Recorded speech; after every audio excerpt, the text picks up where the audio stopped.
Hello, welcome to Sunflowers and Lemonade. I hope you guys are doing well. It has been a little bit since I've been on. Teaching and school year has been really busy. And so I'm back. I want you to like, comment, and share if this is something that has helped you. This is my heart. These are things that I've been through, and I'm just sharing. I am not a counselor. I'm not a doctor, a therapist, or psychiatrist, or any of those things. These are strictly from me, the things that I've experienced. And if it helps you, please comment, because I want to hear from you, all right? So, today, as you know, this is Sunflowers and Lemonade, where we learn to grow through what we go through, okay? And find healing without losing ourselves along the way. So our episode today may step on a few toes, but here we go. It says, coworkers are not your counselors. All right? Coworkers are not your counselors. Now let's talk about why that matters, especially when you're already carrying grief, stress, and life outside of work. The illusion of workplace safe spaces. So when you're hurting, it's natural to want someone to talk to. And sometimes the closest people around you are the ones that you work with every day. You laugh, you vent, you share pieces of your life if you feel comfortable. And before you know it, you've opened your heart in a space that was never designed to hold it. Because here's the truth. Work is a professional environment, not an emotional sanctuary. It wasn't meant to hold everybody's emotional things that they're going through. That doesn't make people bad. It just means this space has limits. So, when sharing becomes exposure, there's a difference between being friendly and being vulnerable in the wrong place. Not everyone who listens is there to help you heal. All right? And I'm saying this from experience. I had some losses in my life. You know, I've lost children through miscarriages and things like that, and then returning back to work, just finding the right balance and feeling all these emotions and things that I was going through. I felt like I didn't have a safe place to vent. But at the same time, you get those people that's like, you should get over it by now. Why are you still hurting? Why, things like that. And those are hurtful. Those things hurt, especially when you're going through something very traumatic. So some people misunderstand your story. They go and they repeat what you shared. They use your struggles to form opinions about you. Hey, I've experienced that. They use your struggles to form opinions about you. And suddenly, what you meant as a moment of release becomes something that follows you professionally. So people start talking. Every time I talk to her, she's down. Every time it's always something, blah, blah, blah. You become the talk. Sadly, it's true. That's not peace. That's exposure. Okay, so we go on to protecting your emotional boundaries. You are allowed to have boundaries at work. It is okay. If I choose not to share what I'm going through because I feel like I'm leaving that there, that's my choice. Or if someone doesn't feel like sharing what they're going through, that's their choice to leave it at home or leave it outside the door so they can focus and be better at their career or at their job or their school, whatever that they have going on. Some people really just want to keep that boundary, and that's okay. So you don't have to explain your pain in details all the time. You don't have to turn to your coworkers and turn them into emotional support systems all the time, because they cannot always handle it. Sometimes it's too heavy for everybody to hold your emotional situation, your problems in their hands, because they even have their own situations to deal with. So be cautious.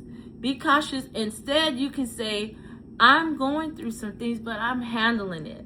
That doesn't mean that when you're getting in your car, you're not crying, because trust me, there's times I get in my car and I'm crying because it's just so heavy. Even sometimes things at work is heavy. And I've always said, I'm not going to cry in front of people. I'm going to cry in my car, cry when I get home. I'm going to be strong. But sometimes you might have a moment where you break down and you cry. But at the same time, you can just say, I'm going through something. I'm handling it. I'll be okay. All right? It's okay. It's simple, respectful, and it's protected. Because not everyone needs access to your private battles. Everybody doesn't need access to those things.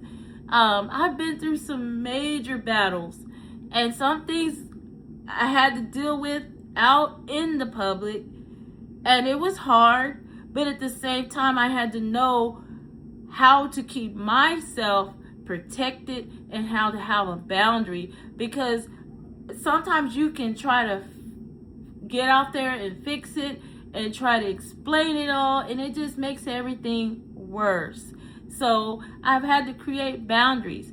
All right, so here's another where healing actually happens.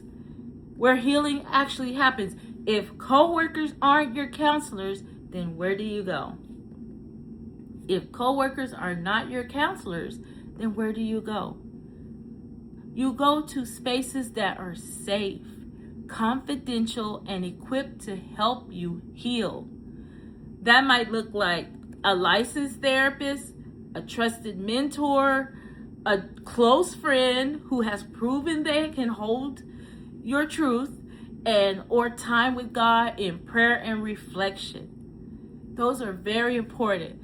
I've had to have counseling because sometimes you just need a safe place to be able to say what you need to say, release what you need to release without being judged, without being talked about, discriminated, whatever. So a trusted mentor. It's okay to have a mentor in your life. I've had a few. They change. Mentors can change. I've had mentors that have followed me along, and they're not on this earth anymore, and I miss one in particular. But you have mentors that are seasonal. I've had a mentor recently, someone that I would talk to, or spiritual guidance or whatever, and now that I'm so-called doing better than what was expected, I guess, then it's like crickets. It's sometimes it just turns into a weird jealousy thing or something. I don't know. But there are seasonal mentors that come in your life, and some that maybe they just wasn't a mentor to begin with. I don't know. But close friends that have been proven to hold close to you and hold your truth, support you, those are great. I have some of those as well, but your safe place has to be outside of work, outside of your coworkers, because it can present issues. And so sometimes it's just better to keep those boundaries. And if you are having a hard time at work, then it may be that time you need to consult with. And I had to do this as well when I lost my husband in 2014. I had to take about 3 months off because it was just too heavy, too much to bear.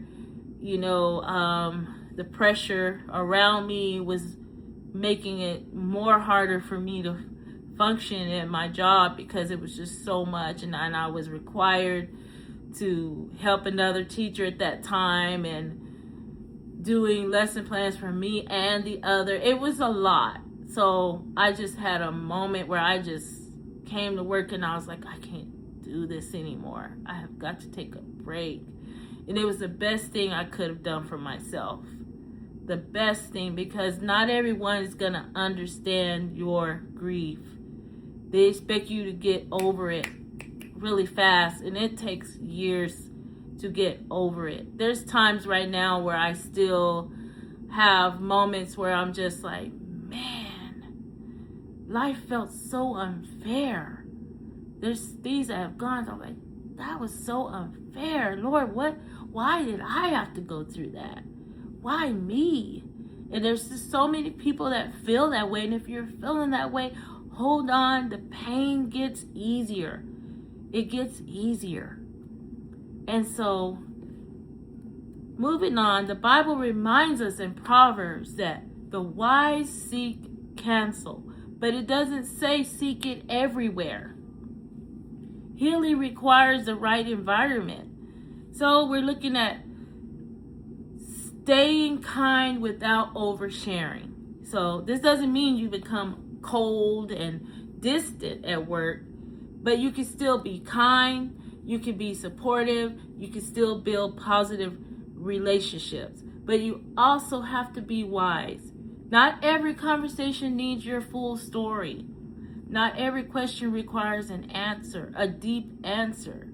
And so sometimes peace comes from what you choose not to share. All right? So be cautious, but also be kind. And just say, look, yes, I'm going through something really hard right now, but I'm kind of focusing on my job right now. I'm focusing on my students.